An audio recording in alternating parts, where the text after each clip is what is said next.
কি হয়েছে আগামীর বাংলাদেশ ইসলামের বাংলাদেশ।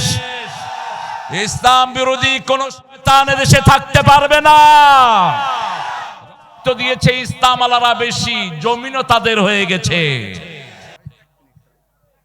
কি হয়েছে জান জান আপনি বলে দেন, বলেন আপনি বলেন। এটা তো তামসার জায়গা না। ইদা কুরিয়াল কোরআন ফাসতামিউ লাহু ওয়ানসিতু লাআল্লাকুম তুরহামুন। যখন কোথাও কোরআন পড়া হয় আগে দিবে মন, তারপরে দিবে কান, তাহলে রহমত দান করবেন কে? কিছু লোক নামাজ পড়ে, ইলেকশন আসলে নামাজ ধরে, ওযু থাকা আর না থাকা আল্লাহু আকবার। কিছু লোক নামাজ পড়ে বাৎসরিক, রমজান আসছে উনি বিশাল নামাজি, রমজান শেষ নামাজও শেষ। কিছু লোক আছে অকেশনালি, কোথাও গেছে চক্ষু লজ্জায় সবাই নামাজ পড়তে